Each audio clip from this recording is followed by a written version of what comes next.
noticia de que iba a tener el honor y el privilegio de compartir la palabra con ustedes. Oraba y indagaba en el Señor y Dios ponía en mi corazón de traer una palabra que había compartido en Mercedes y me incomodaba un poco porque como que a mí en la carne no me gusta volver a decir algo, pero si Dios lo dice, de última no importa lo que a mí me guste, sino lo que Dios quiera decir, ¿no? Sí. Pero de todas maneras Dios trajo algo nuevo y Dios siempre hace las cosas como Él quiere, ¿ven? O eso deberíamos dejar que haga. Vamos a la palabra de Dios, Proverbio 11.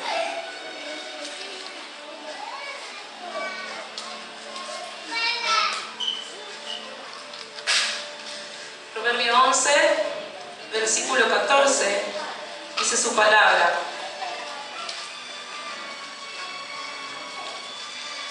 Once, 14 de Proverbios dice: donde no hay dirección sabia, caerá el pueblo, mas en la multitud de consejeros hay seguridad. Y Proverbios 15, 22, damos vuelta unas hojitas, un par de hojas más. Proverbios 15, 22 dice: los pensamientos son frustrados donde no hay consejo, mas en la multitud de consejeros se afirman.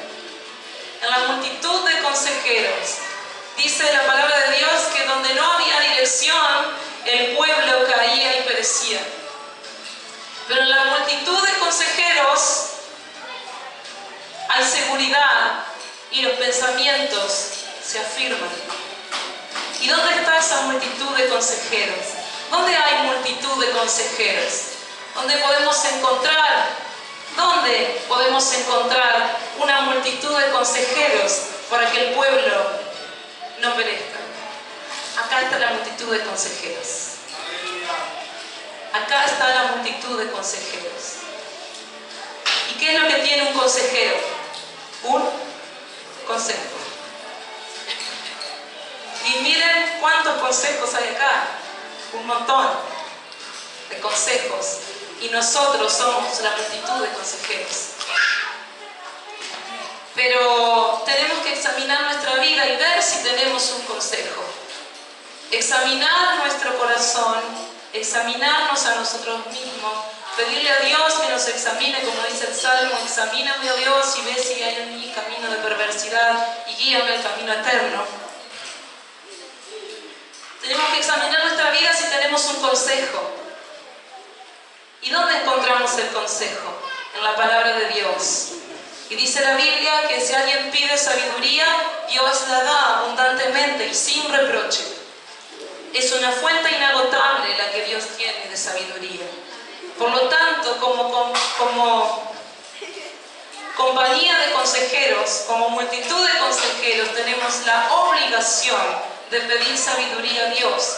Porque el consejo que vayamos a dar el día que se nos requiera un consejo, no debe ser un consejo de palabra humana, sino un consejo de sabiduría de lo alto. Y esa sabiduría de lo alto está disponible a todo aquel que la requiera. Sin reproche, Dios la da abundantemente. La Biblia no dice: los pastores pidan sabiduría, que el apóstol pida sabiduría, que los profetas pidan sabiduría. ¿A quién lo dice Dios? A cada uno de nosotros. Dios dice: pide sabiduría y se te va a dar en abundancia y sin reproche, pero que cada uno la pida con fe. Así que tenemos que pedir sabiduría, porque somos una multitud de consejeros. Y no solamente el pueblo, refiriéndose al pueblo de Dios, el pueblo en el cual estamos viviendo. Recibimos noticias de jóvenes que se suicidan. Sabemos que en el pueblo donde vivimos hay gente que adora a otros dioses y eso trae maldición a la tierra. En el pueblo se aprueban leyes que van en contra de la ley de Dios. Los jóvenes están perdidos y sin rumbo. Los viejos están cansados. Y cuando digo viejos no es por faltar al respeto. Los niños crecen sin una familia, como lo dice la palabra de Dios, y sin corrección. Pero acá hay una multitud de consejeros. ¿Cuántos consejeros dicen amén?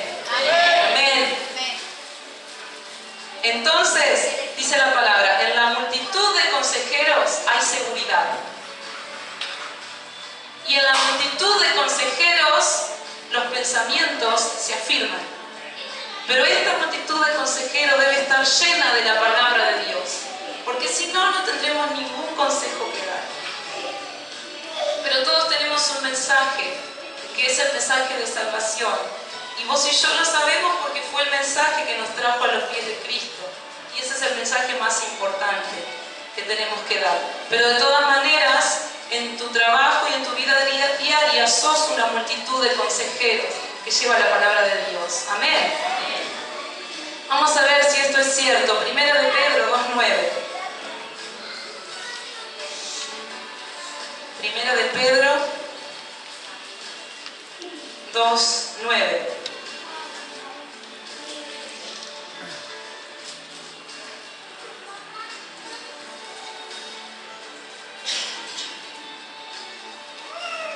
Primera de Pedro, capítulo 2, versículo 9 dice: Mas vosotros sois linaje escogido, real sacerdocio, nación santa, pueblo adquirido por Dios, para que anunciéis las virtudes de aquel que os llamó de las tinieblas a su luz admirable.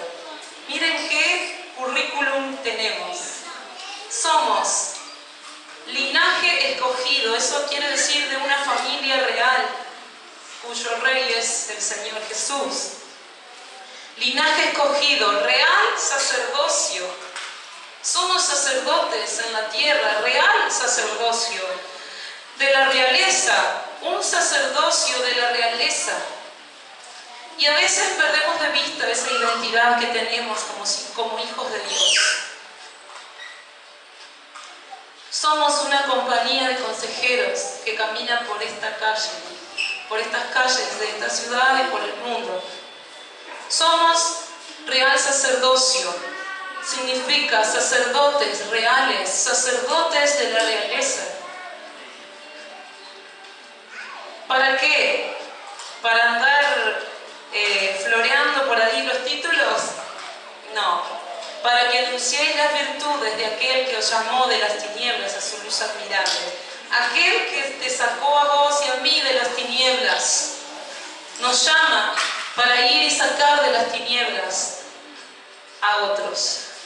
¿De qué manera? Anunciando las virtudes de Jesús.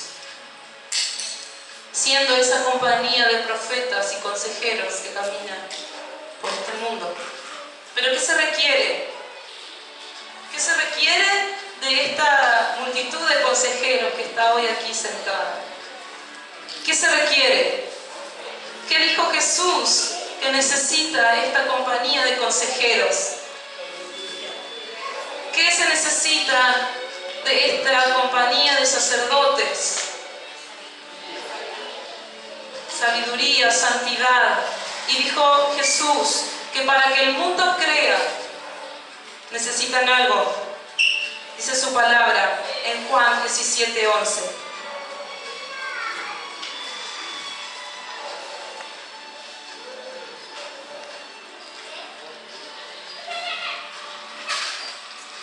Juan 17:11.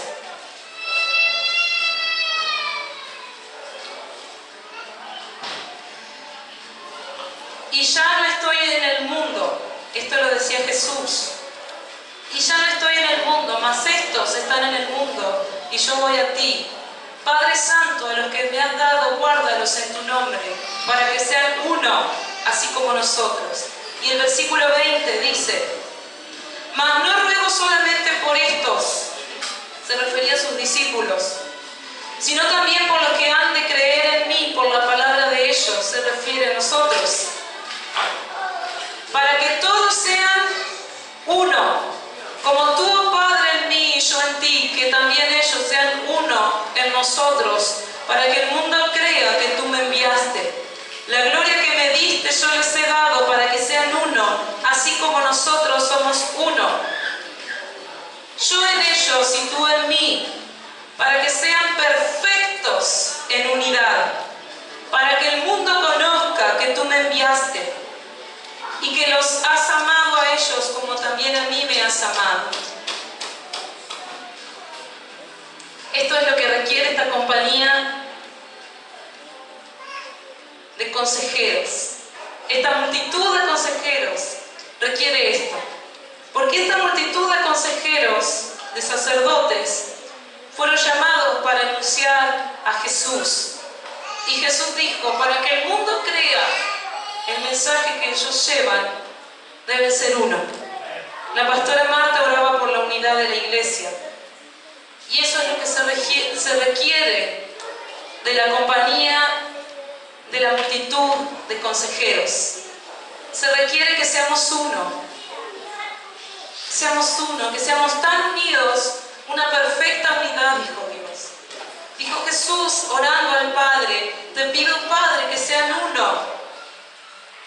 Que sean uno. Y no dijo solo que sean uno, dijo en perfecta unidad. Pero quiero que vayamos a la palabra de Dios y vamos a ver dos panoramas.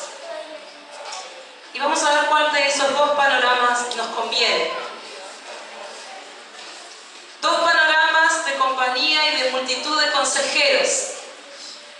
Una multitud de consejeros que siguió el plan de Dios en vivir perfectos en unidad.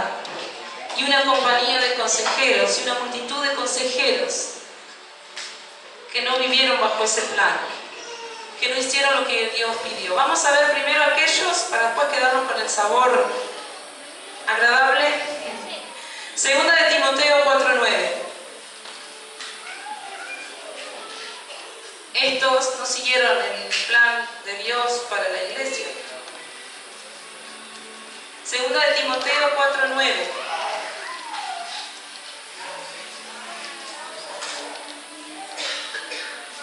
Segunda de Timoteo, capítulo 4, versículo 9, dice: procura venir pronto a verme, porque Demas me ha desamparado, amando este mundo y se ha ido a Tesalónica.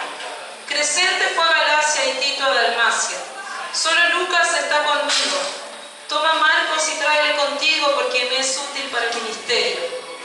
A Tíquico lo envié a Efeso. Trae cuando vengas el capote que dejé en Troas en casa de Carpo y los libros, mayormente los pergaminos. Alejandro el calderero me ha causado muchos males. El Señor le pague conforme a sus hechos. Guárdate tú también de él, pues en gran manera se ha opuesto a nuestra palabra. En mi primera defensa ninguno estuvo a mi lado, sino que todos me desampararon. No les sea tomado en cuenta. Qué panorama tan triste, que nunca nos pase. Pablo hablándole a Timoteo, enviándole una carta a Timoteo, Pablo en la cárcel. De acá, de la lista de los consejeros de Pablo, los únicos que se salvan son Crescente, que se fue. Pablo había plantado muchas iglesias en muchos lados y enviaba misioneros y obreros y pastores a cuidar de esas iglesias, como lo hacemos en el ministerio. La iglesia en Mercedes, Paysandú, Berlín, San Javier, todas las obras en Zárate, acá la central, el anexo, y el apóstol enviado a cada uno a cuidar. Bueno, acá lo mismo hacía Pablo. Entonces algunos se habían ido a las obras misioneras, pero hay un par de gente acá del grupo de consejeros y de sacerdotes que tenía Pablo, que dice que lo desampararon. Pablo estaba preso por predicar la palabra de Dios y dice: Demas me ha desamparado, Alejandro me ha causado muchos males. Y cuando Pablo tuvo que defenderse ante los tribunales, dice: ninguno estuvo a mi lado. Un panorama desolador el de Pablo. Ninguno estuvo a su lado cuando tuvo que presentar defensa ante los tribunales por predicar la palabra de Dios. Y no solo eso, que hubo un hombre que dice que le causó muchos males. No sé qué habrá hecho este hombre, pero dice que le causó muchos males. Le habrá hecho la vida imposible a Pablo. Y dice que otro, Demas, me ha desamparado yéndose a este mundo. O sea que él tenía un hombre en quien confiaba y que este hombre lo desamparó para irse al mundo. Y esto no debe ocurrir nunca en el cuerpo de Cristo. Nunca debemos desampararnos los unos a los otros. Si alguien es atacado, no puede estar solo. No se nos está permitido. Porque una compañía de consejeros y de sacerdotes debe apoyarse unos a otros. Que nunca nos pase esta carta de Pablo. Que nunca nos pase que uno de los consejeros y sacerdotes quede solo en el camino y que nadie esté a su lado. Que nunca nos pase que nos causemos mal el uno al otro. Que uno tenga que decir, este consejero, este sacerdote, este hermano mío me ha causado muchos males. Que nunca en el pueblo de Dios se oiga eso. Amén. Bien. O sea que no nos desamparemos y evitemos causarnos males. Amén. Para que la palabra de Dios no sea estorbada. Porque dice Dios que el mundo va a creer a nuestro mensaje por nuestra unidad. Lo dijo Jesús. Que sean uno para que crean que tú me enviaste. ¿Cuándo el mundo va a creer? Cuando vea la iglesia unida. Sí. Amén. Pero ahora vamos a ver un ejemplo de amistad que es el que debe unirnos. ¿Sí? Bien. Primera de Samuel, capítulo 20.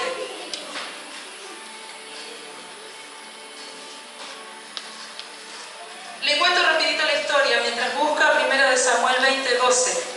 Esta es la historia de David y Jonathan, dos amigos. Jonathan era el hijo del rey Saúl y David era un pastor de ovejas. Cuidaba las ovejas de su padre. Y Samuel, el profeta, lo fue a buscar y fue ungido por Samuel como futuro rey, siendo un pastor de ovejas. Resulta que David llegó ante la presencia del rey porque venció a Goliat. Sabemos la historia que David venció a Goliat y el rey lo dejó vivir en su casa. Es más, le pidió que se quedara a vivir en su casa. Y ahí estaba Jonathan, el hijo de Saúl. Y David y Jonathan se hicieron muy, pero muy amigos.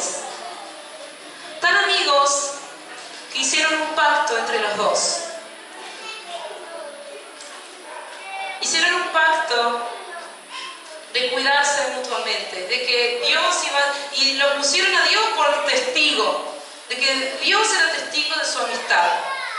Resulta que Saúl empezó a tener celos de David porque David iba a la batalla y vencía y las doncellas danzaban con panderos y decían, Saúl mató a 10.000, pero David mató a 10.000 y era el rey famoso David y todo el mundo lo quería y él iba caminando por las calles y las chicas suspiraban y como que empezaron a prestarle más atención a David y el rey quedaba como en un segundo plano.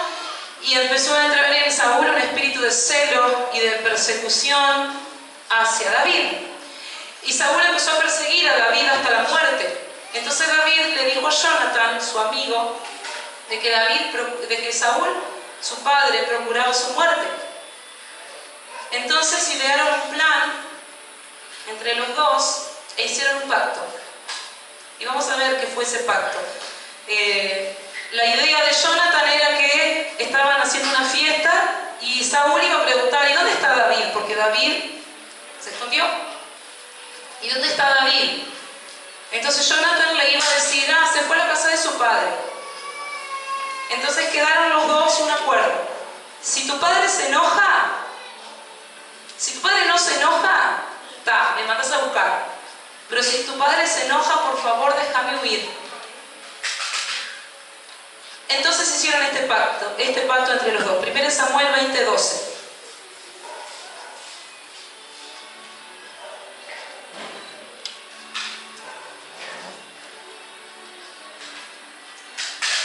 Entonces yo le haya preguntado a mi padre mañana a esta hora o el día tercero, si resultare bien para con David, entonces enviaré a ti a hacértelo saber. Pero si mi padre intentare hacerte mal, Jehová haga así a Jonathan y aún le añada si no te lo hiciere saber. Y te enviaré para que te vayas en paz. Y esté Jehová contigo como estuvo con mi padre. Y si yo viviere, harás conmigo misericordia de Jehová, para que no muera. Y no apartarás tu misericordia de mi casa para siempre. Cuando Jehová haya cortado uno por uno a los enemigos de David de la tierra, no dejes que el nombre de Jonathan sea quitado de la casa de David. Así hizo Jonathan pacto con la casa de David, diciendo: requiéralo Jehová de la mano de los enemigos de David. Y Jonathan hizo jurar a David otra vez porque le amaba, pues le amaba como a sí mismo. Ese fue el pacto que hicieron. David iba a cuidar la vida de Jonathan, iba a cuidar de la vida de David.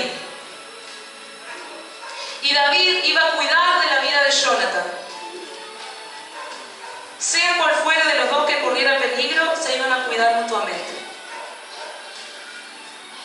Resulta que Saúl se enojó porque David no estaba, y Jonathan entendió que Saúl buscaba la muerte de David. Entonces Jonathan avisó a David y David pudo huir, pero antes de huir se saludaron. Dice versículo 42 del 20. Y Jonathan dijo a David: vete en paz, porque ambos hemos jurado por el nombre de Jehová, diciendo: Jehová esté entre tú y yo, entre tu descendencia y mi descendencia para siempre. Y él se levantó y se fue, y Jonathan entró a la ciudad.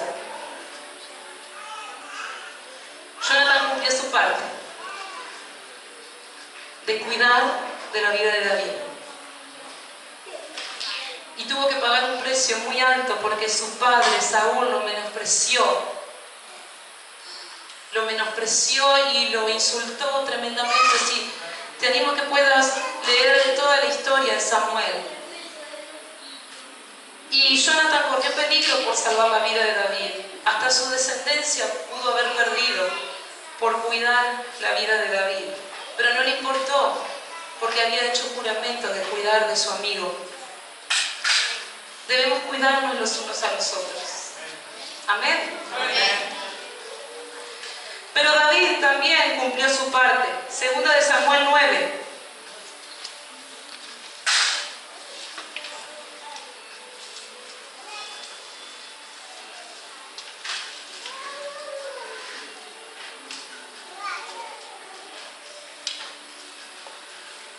Segunda de Samuel, capítulo 9. La promesa de David era que si Jonathan perecía, si moría, David iba a recordar su nombre y su familia. Y entonces David recordó ese pacto que hizo delante de Dios. Y dijo David: ¿ha quedado alguno de la casa de Saúl a quien haga yo misericordia por amor de Jonathan? Y había un siervo de la casa de Saúl que se llamaba Siba, al cual llamaron para que viniese a David. Y el rey le dijo: ¿eres tú Siba? Y él respondió: tu siervo. El rey le dijo: ¿no ha quedado nadie de la casa de Saúl a quien haga yo misericordia de Dios? Y Siba respondió al rey: aún ha quedado un hijo de Jonathan, lisiado de los pies. Entonces el rey le preguntó: ¿dónde está? Y Siba respondió al rey: he aquí, está en casa de Maquir, hijo de Amiel, en Lodebar. Entonces envió el rey David y le trajo de la casa de Maquir, hijo de Amiel, de Lodebar. Y vino Mefiboset, hijo de Jonathan, hijo de Saúl, a David, y se postró sobre su rostro e hizo reverencia. Y dijo David: Mefiboset. Y él respondió: he aquí tu siervo. Y le dijo David: no tengas temor, porque yo a la verdad haré contigo misericordia por amor de Jonathan tu padre, y te devolveré todas las tierras de Saúl tu padre, y tú comerás siempre a mi mesa. Y así fue.